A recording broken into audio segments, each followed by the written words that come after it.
In the name of the Galactic Senate of the Republic, you're under arrest, Chancellor.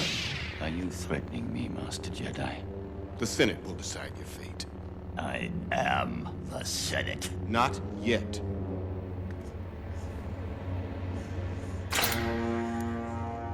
It's treason, then.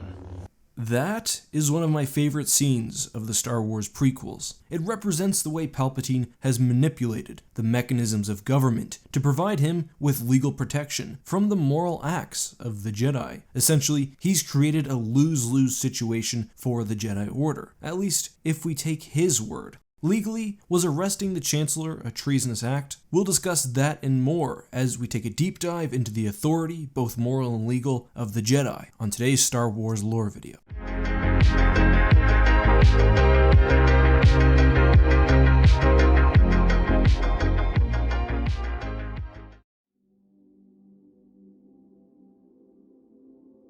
One of the preeminent legal and philosophical issues of the Clone Wars era Republic was related to the authority of the Jedi. The Republic, of course, was a democracy, and thus all uses of power are expected to flow from the law, and those exercising power are supposed to be accountable to those who elect the government. Republic police forces were probably created by legislation. War was declared with the permission of the Senate. You get the idea. The thing is, the relationship between the Jedi and the government was always, at best, tenuous. It is clear that, at least normally, the Jedi acquiesced to the control of the Senate, and that the relationship itself was codified in the Constitution. We learn as much in the Revenge of the Sith novelization. However, practically, the Jedi were a distinct entity from the government, who only cooperated with the Republic so long as the government itself remained aligned with their values. Ultimately, the Jedi's true alliance, above all else, was to peace and order. Anakin, my allegiance is to the Republic, to democracy!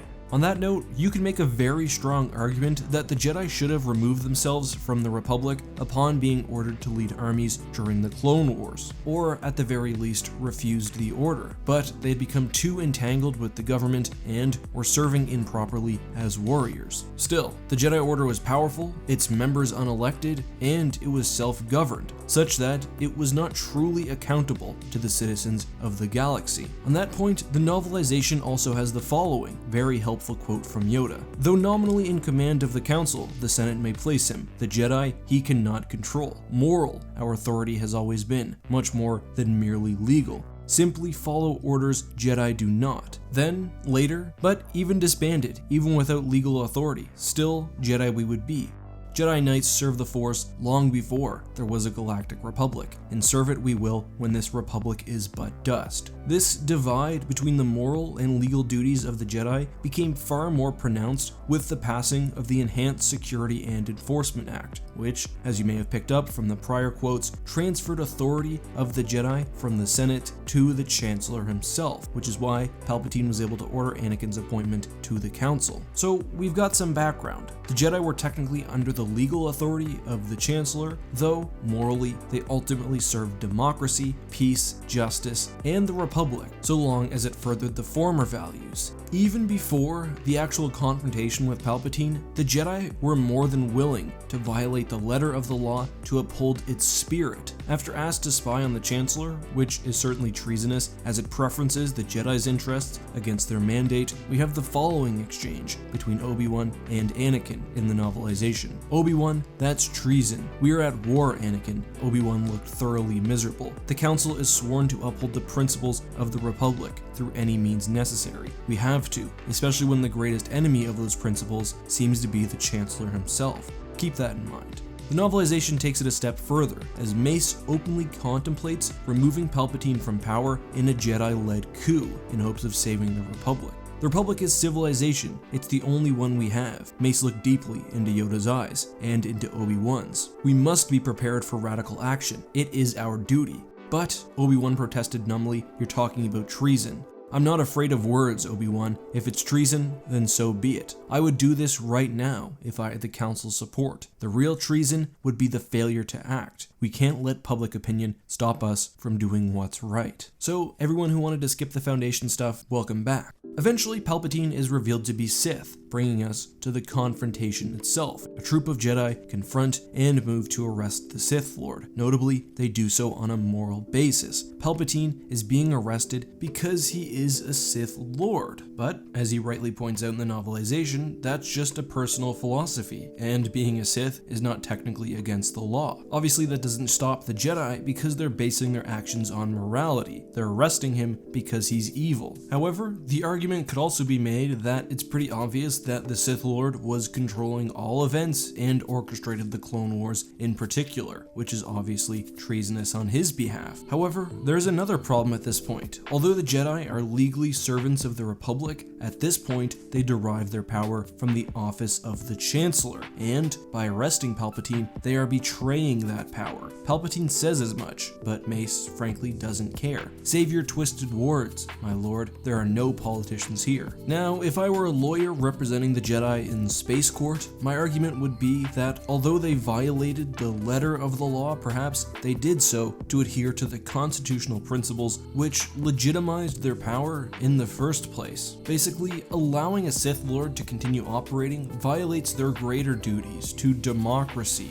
But there's a further counterpoint to all of the Jedi's actions, which I think is just hard to get around. Even if Palpatine is acting treasonously or against the interests of the Republic, arresting someone without authorization of the government, especially an elected official, is probably not the role of an unaccountable group of celibate monks. From a strict legal perspective, they should have sought authorization by either the courts or the Senate, depending on the specific laws. It's not within their purview to arrest a democratically elected leader, especially where the Jedi have not furnished proof to any other bodies, and they perhaps have the intention of holding and maybe even executing him extrajudicially. I am going to end this once and for all. You can't. He must stand trial. He has control of the Senate and the courts. He's too dangerous to be left alive. Of course, when first confronting Palpatine, Windu does cite the Senate, but he doesn't derive authority from the Senate anymore. And regardless, the Senate hasn't actually ordered him to arrest the Chancellor. I think the technicalities here just can't be avoided, and that the actions of the Jedi were in fact treasonous. If I were to, as a citizen of Canada, or perhaps more accurately, as a military official, arrest Justin Trudeau, especially during a time of war, from a strict legal sense, my actions would constitute treason, and I'd be leading a coup. And that's notwithstanding the fact that he himself may not be acting in the best interests of the state in this scenario. But let me be clear, I explained the moral authority of the Jedi earlier on because it's important to note while their actions may have been illegal, they were, in the end, the right ones, especially where the courts and the government had been twisted to serve Palpatine. Sheev was incredibly intelligent. He had been committing treason for years, but doing so behind closed doors. One of the smartest things he had done was only allowing himself to be revealed after he had a full stranglehold on the government. So yes, the Jedi probably committed an illegal act by Republic standards, but their actions were justified from a moral sense and even within the code, which valued certain high principles upon strict adherence to Republic law. And at least until Mace went to kill Sidious, this was maybe one of the only right acts that the Jedi did throughout the entire war. So I've basically rambled now for almost 9 minutes to say what a lot of us probably expected. Yes, it was treason for the Jedi to arrest the Chancellor, but the treason was justified from a moral sense and within their code. Of course, this worked very well for Sheev. He was fine with the Jedi being morally right. He hid that part of the attack and focused instead on the legal treason. He had been drumming up anti-Jedi angst for a long time, both with Anakin and the galaxy as a whole, painting them as basically a non-accountable but extremely powerful force which threatened democracy. We have the following quote from the novelization. The Jedi Council is not elected. It selects its own members according to its own rules and gives them authority backed by power. They rule the Jedi as they hope to rule the Republic by fiat. Sheev had this all planned from the start, and in the novelization, he actually manipulates the audio recording of the confrontation to make it look like the Jedi tried to arrest him and initiate a coup unprovoked. Anyway guys, I hope you enjoyed this video. Sorry it was a bit more rambly than usual, and because of that, I'm going to skip the Q&A for today and bring it back next time. Regardless, if you have a question, feel free to leave it down below with the hashtag AskEck, and maybe I'll get to it next time. If you enjoyed this video, please leave a like, and let me know if you'd like me to continue my legal analysis of Star Wars and what you'd like me to cover next. Anyway, until next time guys, this has been EckhartsLadder. As always, may the Force be with you.